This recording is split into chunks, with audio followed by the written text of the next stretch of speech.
Hello everyone, I hope each one of you is keeping safe. तो आज हम 11th class का first topic cover करेंगे, that is some basic concepts of chemistry. उसका first topic ये laws of chemical combinations हम देखेंगे। इससे पहले कुछ बेसिक चीजें आती हैं, फिर सिग्निफिकेंट फिगर्स का कॉन्सेप्ट आता है जो मैं बाद में लूंगी क्योंकि उसमें से क्वेश्चंस रेयरली आते हैं। तो आज हम ये वाला टॉपिक कवर करेंगे, लॉ ऑफ केमिकल कॉम्बिनेशंस। इसमें क्या क्या चीजें आती है? First is law of conservation of मास, आपने 9th क्लास में पढ़ा था। Law of constant proportions, again 9th class का ही टॉपिक है। लॉ ऑफ मल्टीपल प्रपोर्शंस जो कि इंपॉर्टेंट है। लॉ ऑफ रेसिप्रोकल प्रपोर्शंस अभी एनसीईआरटी में नहीं है, लेकिन ये generally competitive point of view के लिए इंपॉर्टेंट है। अगर आप कॉम्पिटिटिव की भी तैयारी कर रहे हैं साथ में तो ये इंपॉर्टेंट लॉ है।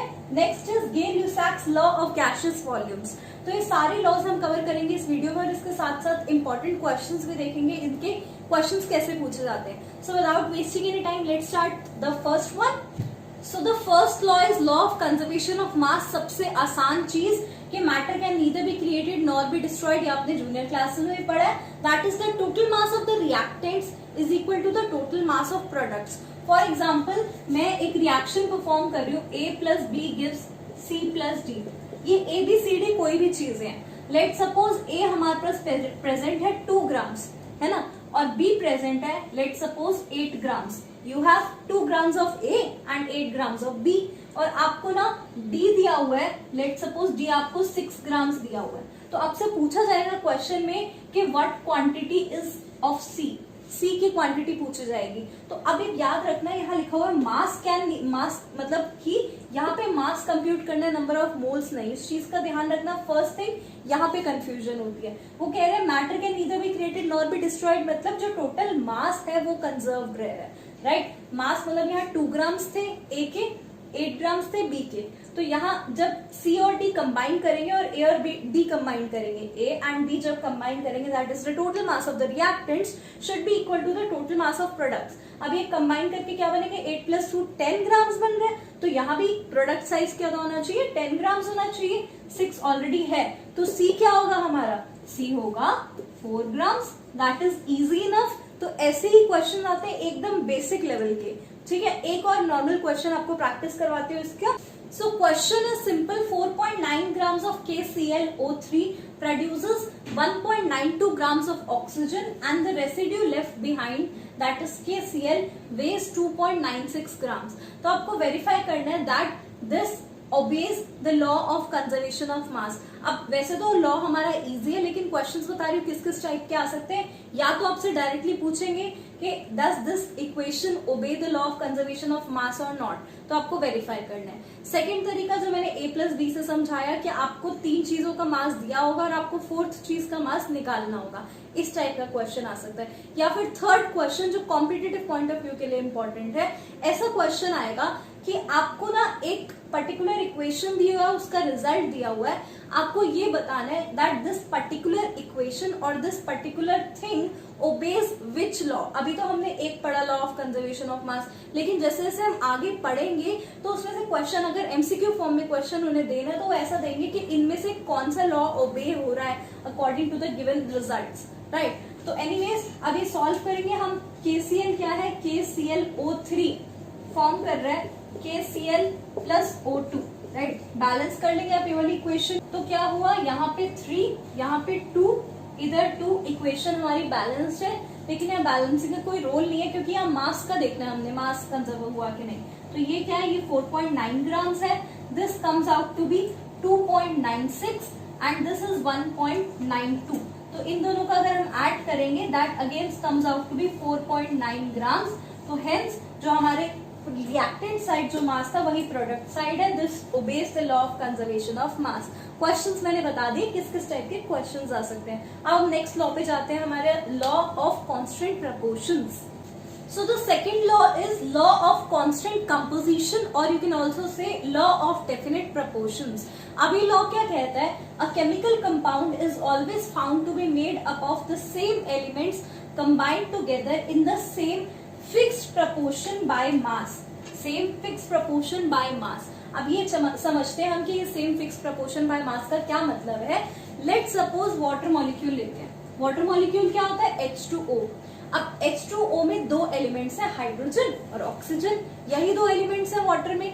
अब वाटर क्या है, वाटर काफी सारे सोर्सेज से मिल सकता है, जैसे वाटर मॉइस्चर की फॉर्म में भी होता है, रिवर्स में भी वाटर होता है, अगर कोई पल्यूटेड लेक है उसमें भी वाटर है। तो आप समझ रहे हैं, चाहे वो डर्टी वाटर हो, चाहे वो डिस्टिल्ड वाटर हो, चाहे वो मिनरल वाटर हो, जो कहीं भी वाटर प्रेजेंट है ना, तो उसमें हाइड्रोजन रेशो ऑक्सीजन इसकी कंपोजिशन फिक्स रहेगी, बेशक वो वाटर का सोर्स कुछ भी हो, वो वाटर डिस्टिल्ड वाटर हो, कोई भी वाटर हो। जैसे कि हाइड्रोजन रेशो ऑक्सीजन का रेशो मतलब क्या, हाइड्रोजन का मॉलिक्यूलर मास क्या होता है।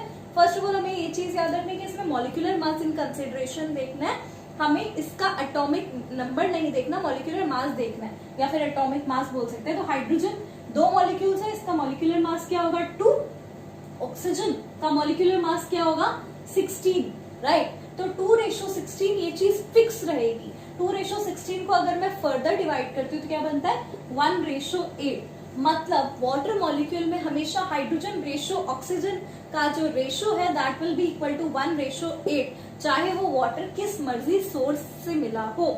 जैसे कि अब लेट सपोज हम एक और एग्जांपल के थ्रू समझते हैं, and first of all I would like all of you to first copy down this definition somewhere.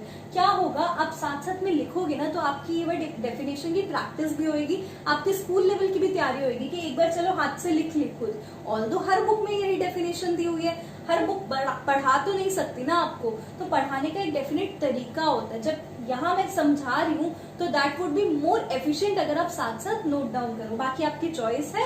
Anyways, तो एक तो हो गया वाटर मॉलिक्यूल। अब ऐसे ही हम एक और एग्जांपल लेते हैं कार्बन डाइऑक्साइड का। कार्बन डाइऑक्साइड क्या है, आपने 10th क्लास में पढ़ा था कि carbon dioxide CaCO3 calcium carbonate की रिएक्शन से कार्बन डाइऑक्साइड रिलीज होती है, या कार्बन डाइऑक्साइड एयर में भी प्रेजेंट है। तो कार्बन डाइऑक्साइड कहाँ से फॉर्म हो रही है, उसके अलग अलग सोर्सेज हो सकते हैं, राइट।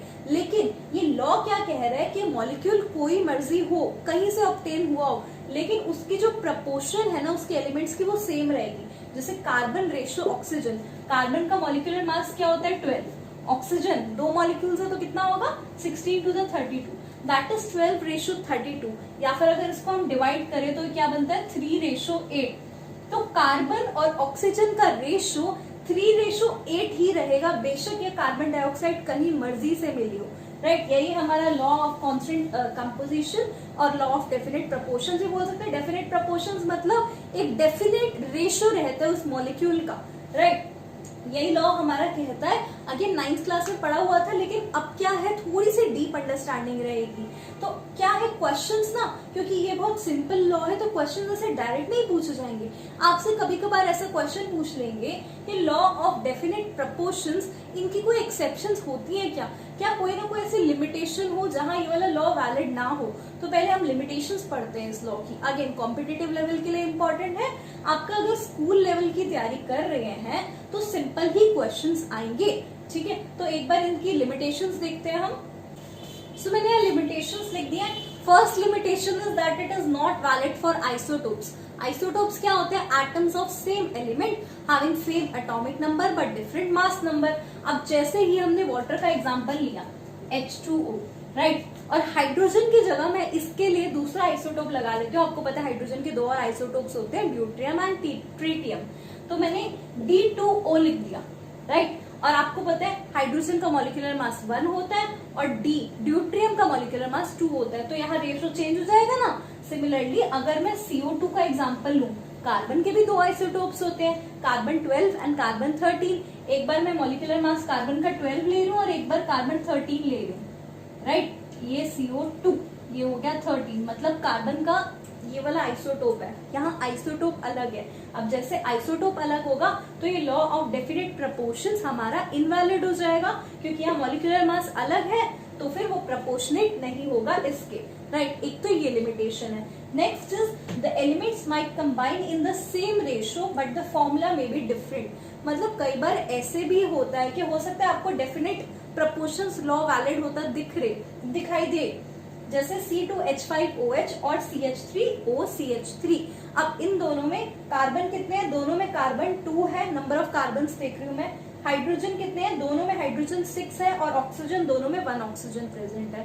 तो इनका अगर मैं रेशो निकालूं, carbon ratio hydrogen ratio oxygen, इन तीनों का जब मैं रेशो निकालूंगी तो इस केस में भी सेम आएगा, और इस केस में भी सेम आएगा, लेकिन आपको दिख रहा होगा ये अलग मॉलिक्यूल है और ये अलग मॉलिक्यूल है। मैंने तो क्या बोला, लॉ ऑफ डेफिनेट प्रोपोर्शंस क्या है कि सेम मॉलिक्यूल अगर कोई और सोर्स से भी मिला है, जैसे कार्बन डाइऑक्साइड दो अलग अलग जगहों से भी मिला है, लेकिन उनका जो रेशो है that will come out to be same, carbon और ऑक्सीजन का, लेकिन यहाँ तो मॉलिक्यूल ही डिफरेंट है, तो ये क्या हो गया, हमारा एक्सेप्शन हो गया। एक्सेप्शंस पे रेयरली क्वेश्चंस आते हैं, लेकिन आपको पता होने चाहिए। कई बार ऐसे भी हो सकता है मॉलिक्यूल अलग अलग हो, लेकिन उन दोनों में जो रेशो है that comes out to be same. ये हमारा लॉ ऑफ कांस्टेंट प्रोपोर्शंस है या लॉ ऑफ डेफिनेट प्रोपोर्शंस। अब हम आगे बढ़ते हैं। So the third law is law of multiple proportions. समझते हैं ये लॉ क्या कहता है। When two elements combine to form two और मोर केमिकल कंपाउंड्स, हमने दो एलिमेंट्स ले लिए, लेट सपोज कार्बन और ऑक्सीजन दो एलिमेंट्स हैं, which combine to form two और मोर केमिकल कंपाउंड्स, दो एलिमेंट्स दो अलग केमिकल कंपाउंड्स फॉर्म कर रहे हैं। फॉर एग्जांपल कार्बन जो है या तो कार्बन डाइऑक्साइड फॉर्म कर सकता है या carbon monoxide that is CO, carbon monoxide भी फॉर्म कर सकता है, ये अलग कंपाउंड है, अलग कंपाउंड है, लेकिन दोनों बने किससे हैं, कार्बन और ऑक्सीजन से, है ना। आगे पढ़ते हैं क्या बोल रहे हैं। Then the masses of one of the element which combine with the fixed mass of the other bear a simple ratio to one another. मतलब वो कह रहे हैं कि अगर किसी एक का CO2 और CO में अगर किसी का एक का मास सेम हो, दैट इज यहाँ कार्बन, एक कार्बन है तो मास क्या होगा 12 ग्राम्स, यहाँ भी कार्बन क्वांटिटी क्या है 1 कार्बन प्रेजेंट है तो मास होगा 12 ग्राम्स। मतलब दोनों में कार्बन का मास सेम है, यही लिखा हुआ है that the masses of one of the element which combine with the fixed mass of the other element। तो fixed mass किसका हो गया, कार्बन का, तो कार्बन का फिक्स मास है। तो दूसरी चीज क्या बची हमारी, ऑक्सीजन। तो ऑक्सीजन जो इसमें ऑक्सीजन प्रेजेंट हो और इसमें ऑक्सीजन प्रेजेंट हो, दोनों में जो ऑक्सीजन प्रेजेंट है that bears a simple ratio to one another. That is oxygen यहाँ कितने हैं 32 और यहाँ ऑक्सीजन कितने हैं 16, तो 32 ratio 16 that is equal to 2/1, right. तो ये सिंपल रेशियो है, राइट। तो अब यही चीज वो बोल रहे हैं, मैं और एग्जांपल्स के थ्रू समझाती हूँ, आप कॉपी डाउन भी कर सकते हो ये इक्वेशन, फिर मैं और एग्जांपल्स लेके समझाती हूँ, राइट। व्हेन टू और more elements combine to form two और मोर कंपाउंड्स, लेट सपोज मैंने नाइट्रोजन और ऑक्सीजन का एग्जांपल लिया, 1 सेकेंड। सो लेट सपोज मैंने यहाँ पे क्या किया, नाइट्रोजन और ऑक्सीजन का एग्जांपल लिया। नाइट्रोजन एंड ऑक्सीजन दो अलग अलग एलिमेंट्स हैं, when two elements combine to form two और मोर केमिकल कंपाउंड्स, दो या दो से ज्यादा केमिकल कंपाउंड्स, जैसे नाइट्रोजन NO2 भी हो सकता है, नाइट्रोजन डाइऑक्साइड भी हो सकता है, NO3 भी हो सकता है, नाइट्रोजन ट्राइऑक्साइड भी हो सकता है, N2O4 ये भी बन सकते हैं। तो अलग अलग कंपाउंड्स फॉर्म कर रहे हैं, लेकिन एलिमेंट्स कौन से सेम है, nitrogen and oxygen, right. So when two elements combine to form two or more chemical compounds, then the masses of one of the element which combine with the fixed mass of the other element। अगर मैं बोलूं nitrogen यहाँ 1 है, let suppose मैं इसे नहीं लेती, अभी समझाऊंगी क्यों नहीं लेनी, बट NO2 और NO3 वाला एग्जांपल ही रखा मैंने। तो ये और ये दोनों में नाइट्रोजन का मास फिक्स है, दैट इज 14 ग्राम्स। यहाँ भी नाइट्रोजन कितना है 14 ग्राम्स, एक नाइट्रोजन प्रेजेंट है, तो ये दोनों फिक्स है नाइट्रोजन। तो अब जो बचा हुआ एलिमेंट है that is oxygen, that gives a simple ratio O2, तो क्या होगा मॉलिक्यूलर मास 32 ग्राम्स, और यहाँ O3 तो मॉलिक्यूलर मास क्या होगा 16 3 48, that is 32 ratio 48, that is equal to 2/3। आप निकालेंगे रेशो तो 2/3 रेशो आएगा, तो ये सिंपल रेशो है, तो यही प्रूव किया हुआ that it gives a simple ratio two one another. अभी क्वेश्चंस करेंगे ना तो उससे और प्रैक्टिस होएगी।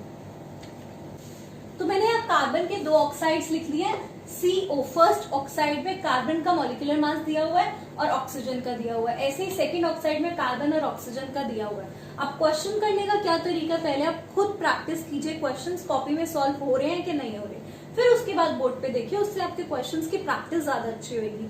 तो आपको इस क्वेश्चन में प्रूव करना है that this law obeys the law of multiple proportions, right. तो क्या करेंगे, सीधी सी बात है कि कार्बन और ऑक्सीजन 2 एलिमेंट्स हैं जिससे अलग अलग कुछ कंपाउंड्स बन रहे हैं, फर्स्ट ऑक्साइड का ये मास दिया और सेकंड ऑक्साइड का ये, दोनों में से कार्बन का मॉलिक्यूलर मास कांस्टेंट है। तो आप क्या करेंगे, जो सेकंड चीज यानी सेकंड एलिमेंट ऑक्सीजन, इसके मॉलिक्यूलर मास का रेशियो निकाल लेंगे, दैट इज यहाँ 16 है और यहाँ 32, तो 16 डिवाइडेड बाय 32, सिंपली आंसर क्या आता है हमारा 1/2, यानी रेशो हमारा क्या है, फिक्स है। अगर मैं ऐसे करूं, कई स्टूडेंट्स ऐसे भी कर सकते हैं 32:16, that comes out to be 2/1, तो वो चीज भी सेम ही है। यहाँ ऐसे भी आंसर सही आएगा, ऐसे भी आंसर सही आएगा।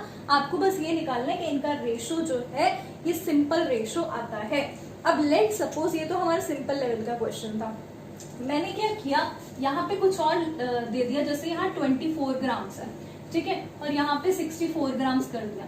लेट सपोज ऐसा कुछ क्वेश्चन आया, मैं समझा रही हूँ कि क्वेश्चन कैसे कैसे आ सकते हैं। तो मैंने क्या किया, यहाँ सेम चीज आपको ओबे करनी है, that this law of conservation of mass, law of multiple proportions holds good और नॉट। तो अब क्या करेंगे, ऐसा क्वेश्चन देखते ही कई बच्चे क्या करेंगे, सिंपल कार्बन को देखा और ऑक्सीजन का रेशो निकाल दिया 16:64, that comes out to be 1/4। अगर आप ऐसा कर रहे हैं तो ये गलत है। समझो क्यों गलत है, बिकॉज यहाँ क्या है, कार्बन अलग अलग मॉलिक्यूलर मास दिया हुआ कार्बन का और ऑक्सीजन का भी मॉलिक्यूलर मास अलग अलग दिया हुआ है। लॉ ऑफ मल्टीपल प्रोपोर्शंस कहता है कि कोई एक एलिमेंट का अगर मास कांस्टेंट हो या सेम हो तो आप दूसरे के मास का रेशियो निकालेंगे और वो रेशियो एक सिंपल रेशियो आएगा, है ना। लेकिन यहाँ तो कार्बन का भी मॉलिक्यूलर मास अलग अलग है और ऑक्सीजन का भी, तो ऐसी सिचुएशन में क्या करना है, हमें किसी एक के मॉलिक्यूलर मास को कांस्टेंट लेना है। लेट सपोज यहाँ 12 ग्राम दिया हुआ है, तो आप इधर भी 24 ग्राम ले लें, ठीक है, क्योंकि यहाँ 24 है तो इसको भी 24 कर लो। कैसे करोगे, 12 ग्राम्स में कितने ग्राम्स ऑफ ऑक्सीजन प्रेजेंट है, 12 ग्राम्स कार्बन में देयर 16 ग्राम्स ऑक्सीजन प्रेजेंट। तो अगर ये 24 ग्राम्स कार्बन हो तो कितना ऑक्सीजन प्रेजेंट है, सिंपल यूनिटरी मेथड से निकाल लिया, 16/12 into 24, that comes out to be what, 4 3 12, 4 4 16, this is an easy enough, that is 32 grams. फिर लिख लेंगे हम यहाँ पे 32 ग्राम्स, ठीक है। तो अब क्या करेंगे, अब यहाँ दोनों साइड कार्बन बराबर है, यहाँ भी 24 ग्राम्स कार्बन और यहाँ भी 24 ग्राम्स कार्बन।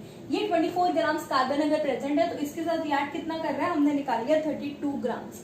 और अगर ये 24 ग्राम्स प्रेजेंट है तो इसके साथ कितना रिएक्ट कर रहा है, 64 ग्राम्स। अब कार्बन दोनों साइड सेम आ गया तो इन दोनों का रेशियो निकालेंगे, that is 32:64, which comes out to be 1/2। ऐसे क्वेश्चन सॉल्व करना है। अगर आप 1/4 रेशियो निकालते हो तो वो गलत आएगा, राइट। तो इसी तरह का एक और क्वेश्चन प्रैक्टिस करते हैं जिससे आपको ये वाला कॉन्सेप्ट समझ आ जाएगा। सो नेक्स्ट मैंने क्वेश्चन लिख दिया है, NO, NO2, N2O3, N2O4, ये सब क्या है, ये ऑक्साइड्स है नाइट्रोजन के अलग अलग। तो क्या है, दोनों में, सब में, सारे ऑक्साइड्स में दो ही चीजें यूज हुई, नाइट्रोजन और ऑक्सीजन, राइट, और अलग अलग कंपाउंड्स फॉर्म हुए हैं। आपको क्या करनी है, इस क्वेश्चन में सेम चीज प्रूफ करनी है। तो आप क्या देखोगे, नाइट्रोजन और ऑक्सीजन का मॉलिक्यूलर मास लिख लोगे, आपको पता भी था बट मैंने लिख दिया, राइट। नाइट्रोजन 14, यहाँ 28 है, यहाँ भी 28 है, ऐसे ही ऑक्सीजन का मॉलिक्यूलर मास लिख दिया। अब प्रूफ करना है that this thing obeys the law of multiple proportions. Pause करके वीडियो को एक बार खुद सॉल्व करो, फिर बोर्ड पे देखना, ठीक है। तो करेंगे क्या, अब तरीका क्या है, क्योंकि यहाँ 28 है तो किसी एक चीज को पहले मैंने कांस्टेंट रख लेना है। जैसे लेट सपोज मैं हर बार मान लूं कि नाइट्रोजन क्या है हमारा 28 ग्राम्स ही है, तो मैं क्या करूंगी, यहाँ और यहाँ मल्टीप्लाई करूंगी। तो कैसे, जैसे 14 ग्राम्स ऑफ, जैसे NO2 में 14 grams of nitrogen gives 32 grams of oxygen. तो अगर ये 28 ग्राम्स हो, राइट, अगर ये 28 ग्राम्स हो तो यहाँ से कितना ऑक्सीजन मिलता है हमको, हमें oxygen comes out to be 64 grams, right. दोनों को मैंने मल्टीप्लाई किया, 14 ग्राम से 32 ग्राम्स मिलता है, तो 28 ग्राम से कितना मिलेगा, 64 ग्राम्स। यहाँ भी मैंने यही किया, 14 ग्राम से 16 ग्राम्स मिलता है, तो अगर यहाँ पे मल्टीप्लाइड बाय 2 यानी 28 ग्राम्स है, तो इसमें से ऑक्सीजन कितना मिलेगा, 32 ग्राम्स, राइट। अब देखो नाइट्रोजन हर जगह बराबर है, 28, 28, 28, 28। अब मुझे क्या करना है, ऑक्सीजन को कंपेयर करना है, 32, 64, 48, 64।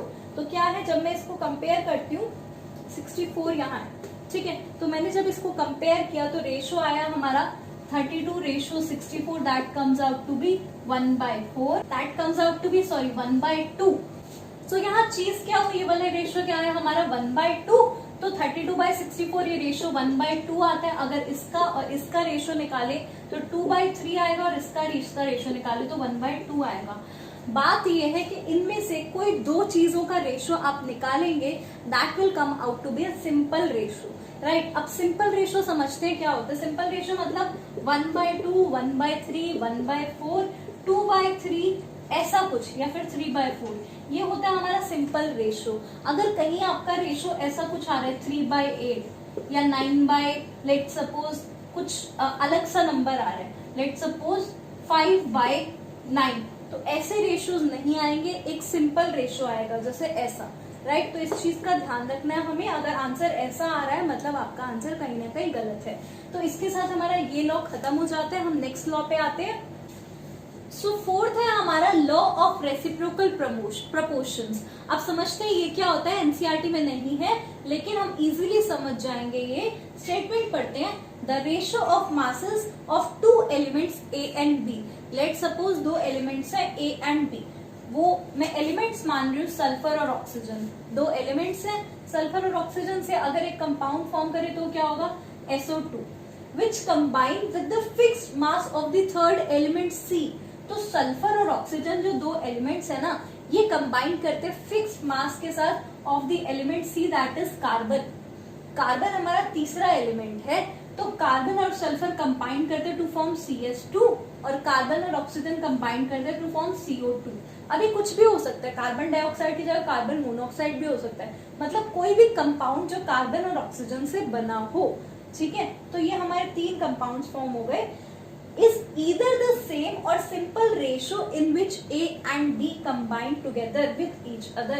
मतलब वो कह रहे हैं कि सल्फर और ऑक्सीजन जब कंबाइन करते हैं तीसरे एलिमेंट के साथ, लेट सपोज कार्बन, अगर कार्बन दोनों में इक्वल मास के साथ है तो क्या होगा, जो सल्फर और ऑक्सीजन का रेशो यहां से निकलेगा that will be equal two sulphur और ऑक्सीजन का रेशो जो मैं SO2 से निकालूंगी। एक बार बोर्ड इरेज करके दोबारा से समझाती हूँ ये चीज। सो यहाँ पे मैंने तीन एलिमेंट्स लिख दिया, sulphur, oxygen and carbon. Sulphur और कार्बन से कंपाउंड फॉर्म हुआ CS2। पहले यहाँ कार्बन CS2, इसमें हम देखेंगे कि कार्बन और सल्फर का रेशो क्या है। कार्बन क्या एक कार्बन है तो क्या होगा हमारा 12 ग्राम्स, और यहाँ पे सल्फर कितने हैं, दो सल्फर है तो 32 64 ग्राम्स। यहाँ पे सल्फर 64 और यहाँ पे 12। अब मैंने क्या किया, यहाँ कार्बन डाइऑक्साइड में कार्बन और ऑक्सीजन का रेशियो निकाला, this comes out to be 12 grams, और यहाँ पे कितने 16 टू 32 ग्राम्स। यहाँ पे क्या आया 16 टू 32 ग्राम्स। अब क्या किया, थर्ड जगह मैंने सल्फर और ऑक्सीजन, यहाँ पे रेशियो निकाला सल्फर और ऑक्सीजन का। तो here sulphur comes out to be what 32 and oxygen comes out to be 64, no 16 to 32, right. तो यहाँ क्या है 32 और 32। अब बोला क्या हुआ है वो समझते हैं हम क्वेश्चन में। उसमें बोला हुआ है कि दो एलिमेंट्स हो, लेट सपोज सल्फर और ऑक्सीजन दो एलिमेंट्स है which combine with the fixed mass of the third element carbon. यहाँ भी 12 है और यहाँ भी कार्बन कितना है 12 ही है, तो फिक्स्ड मास हो गया कार्बन का।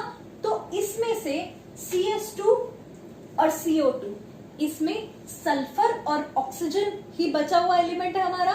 तो सल्फर और ऑक्सीजन का जो रेशो यहां से निकलेगा वही रेशो सल्फर और ऑक्सीजन से अगर एक नया कंपाउंड फॉर्म होता है जैसे SO2, तो इसमें सल्फर और ऑक्सीजन का जो रेशो होगा वो या तो सेम होगा, वापस पढ़ना स्टेटमेंट, इज ईदर सेम और सिंपल रेशो, और सिंपल रेशो या तो सेम होगा या फिर एक सिंपल सा रेशो होगा। तो समझते हैं आप कैलकुलेशंस के थ्रू। यहाँ सल्फर देख लिया हमारा कितना था 32, और यहाँ से कितना निकला था ऑक्सीजन 32, तो 32/32 दैट इज 1, ठीक है। ये मैंने यहाँ और यहाँ से सल्फर और ऑक्सीजन का मास रेशो निकाला है। अब ये रेशो सल्फर और ऑक्सीजन से जो कंपाउंड फॉर्म हुआ SO2, यहाँ पे रेशो निकालूंगी, कितना इधर 32, इधर कितना 32, तो यहाँ भी क्या आएगा 32/32 दैट इज इक्वल टू 1। तो यहाँ और यहाँ क्या आ गया हमारा सेम आ गया ratio, that is this law is proved.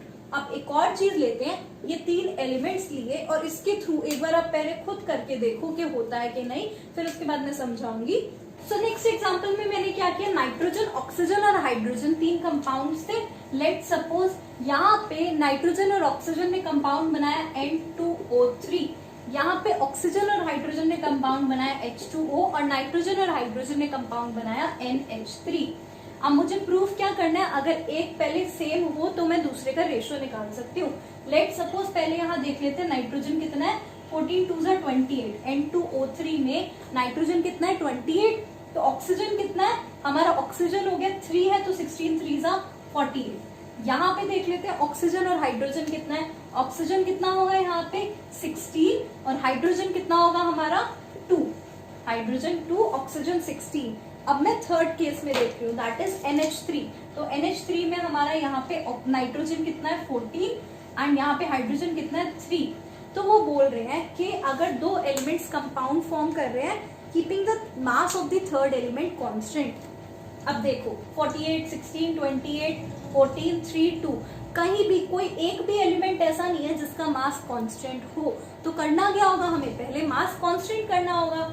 Late suppose मैंने क्या किया, किसी एक का भी मास कांस्टेंट करेंगे तो आंसर आ जाएगा। This depends totally on you कि आप किसका मास कांस्टेंट करते हैं, ऑक्सीजन, नाइट्रोजन या हाइड्रोजन का। तो मैंने क्या किया, मैंने ऑक्सीजन का मास दोनों जगह सेम ले लिया। यहाँ 48 है, यहाँ 16 है, तो मैंने इसको मल्टीप्लाई कर दिया 3 से। तो 16 3 से क्या होता है हमारा 48। तो मुझे H2O में यहाँ 2 को भी मल्टीप्लाई करना है 3 से, that comes out to be what 6। ठीक है, अब देखो ऑक्सीजन यहाँ और यहाँ बराबर है, तो एलिमेंट्स क्या हुए हमारे, नाइट्रोजन और हाइड्रोजन बचे। तो नाइट्रोजन और हाइड्रोजन का अगर मैं रेशियो निकालू, यहाँ क्या है 28 और यहाँ क्या है 6। तो यहाँ और यहाँ क्या है हमारा रेशियो, क्या आया 28 बाय व्हाट 6, दैट इज 14/3। और यहाँ पे रेशियो देख लेते हैं, यहाँ पे रेशियो क्या है 14/3। तो अगर मैं रेशियो निकाल रही हूँ इधर और इधर से, N2O3 और H2O में से जो कंपाउंड नाइट्रोजन और हाइड्रोजन का रेशियो निकला वो भी क्या था 14/3, और यहाँ भी रेशियो क्या आया 14/3। अब आपके दिमाग में एक क्वेश्चन आ रहा होगा कि ये रेशियो इतना कॉम्प्लिकेटेड कैसे आया। तो क्या है, हमें इस चीज का ध्यान नहीं रखना है कि यहाँ रेशियो क्या आया, आपको ध्यान इस चीज का रखना है कि ये वाला रेशियो और ये वाला रेशियो, या तो ये चीज सेम होएगी या फिर that would be a simple ratio. इसका और इस चीज का रेशियो निकालू मैं, इस पूरे का और इस पूरे का ratio, that comes out to be a simple ratio. तो ये पॉइंट मैं इसीलिए बता रही हूँ क्योंकि कई बार बच्चे इस चीज पे कंफ्यूज हो जाते हैं कि 14/3 आया, this is not a simple ratio. So I am not saying कि इनका रेशियो, मैं कह रही हूँ इस चीज और इस चीज के बीच का रेशियो सेम आना चाहिए या फिर एक सिंपल रेशियो आना चाहिए। तो इस चीज का ध्यान रखना। इसी के साथ हम नेक्स्ट लॉ पढ़ते हैं अब, right. So the next law is Gay-Lussac's law of gaseous volumes। ये थ्योरी के लिए ज्यादा इंपॉर्टेंट है, इस पे न्यूमेरिकल्स कम आते हैं। समझते हैं लॉ क्या कहता है, when gases react with each other, जब दो या दो से ज्यादा गैसेस रिएक्ट करती हैं, they do so in small volumes, वो कुछ वॉल्यूम फिक्स वॉल्यूम्स में रिएक्ट करती हैं, which bear a simple ratio to one another। ये चीज समझेंगे, जैसे हाइड्रोजन और ऑक्सीजन ये दोनों गैसेस हैं, that react together to form H2O। इस रिएक्शन को बैलेंस कर लेंगे हम फटाफट। यहाँ पे क्या हुआ, this is a balanced reaction. तो they do so in a simple ratio to one another. Let suppose ये 2 volumes of this gas react with 1 volume of this gas to form 2 volumes of this gas, है ना। तो हमने क्या देखा, they do so in simple ratio to one another. 2:1 simple ratio है, 1:2 simple ratio है, 2:2 simple ratio है। That bear a simple ratio to one another as well as to the volumes of the product। ये volume लिखी है मैंने 2 1 and 2। तो या reactant side भी रेशियो हमारा सिंपल रेशियो होएगा, और जो रिएक्टेंट से अगर प्रोडक्ट का रेशियो कंपेयर करें वॉल्यूम्स का रेशियो, तो वो भी सेम ही होगा, प्रोवाइडेड, मैंने आगे लिखा नहीं बट प्रोवाइडेड जो टेम्परेचर और प्रेशर है ये वाली कंडीशंस कांस्टेंट रहे तब। जैसे टेम्परेचर इंक्रीज करते हैं, आपको पता है रिएक्टिविटी इंक्रीज होती है टेम्परेचर इंक्रीज करने से, या फिर प्रेशर चेंज करने से भी वेरिएशन आती है। तो जब टेम्परेचर और प्रेशर कंडीशंस सेम रहेंगी तब ये लॉ वैलिड है। कुछ और एग्जाम्पल्स के थ्रू देखते हैं हम ये। सो मैंने एक्सप्लेन कर दिया। लेट सपोज हाइड्रोजन और ऑक्सीजन 2 गैसेस हैं। याद रखना Gay-Lussac's law is valid only for gases. तो हाइड्रोजन और क्लोरीन कंबाइन कर रहे हैं टू फॉर्म HCl गैस। यहाँ पे HCl गैस है, तो 1 volume of HCl reacts with 1 volume of HCl। ये 1 वॉल्यूम का मतलब क्या है, जैसे कि हम मान ले एक बॉक्स है, ठीक है। एक बॉक्स में अगर आप कोई भी गैस डाले तो क्या होता है, वो गैस ऑक्यूपाई कर लेती है पूरा स्पेस, है ना, क्योंकि गैस क्या, gases occupy the space the whole space in which they are kept, ये गैसेस की प्रॉपर्टी होती है।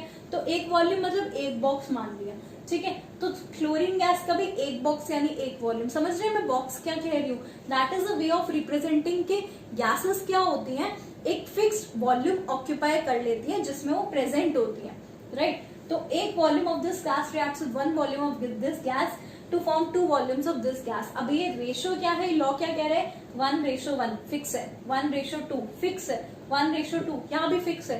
तो ये जो इनका रेशो होगा कंबाइन करने का वो फिक्स होगा। मतलब कि अगर मैं पूरी इक्वेशन को 2 से भी मल्टीप्लाई करती हूँ तो ये हुआ 2, ये हुआ 2, ये कितना होगा 2 2 4। अभी भी रेशो जो होगा 2 2 4, रेशो क्या आएगा इसका और इसका, अभी भी यही आएगा 1:2 1:2, राइट। तो ये जो रेशो है in which they combine with each other that remains same. यहाँ नाइट्रोजन हाइड्रोजन और NH3 है, nitrogen plus hydrogen forms ammonia that is NH3। यहाँ भी ये कंबाइन करे, this is 1 volume, this is 3 volumes and this reacts with 2 volume, तो ये ratio fix रहेगा। So with this on this note I end my topic here. इसके आगे हम मोल कंसेप्ट और उससे रिलेटेड और क्वेश्चंस नेक्स्ट टॉपिक में करेंगे। Until then take care, bye bye, and of course you have any doubts related to the topics you can post your questions below, right?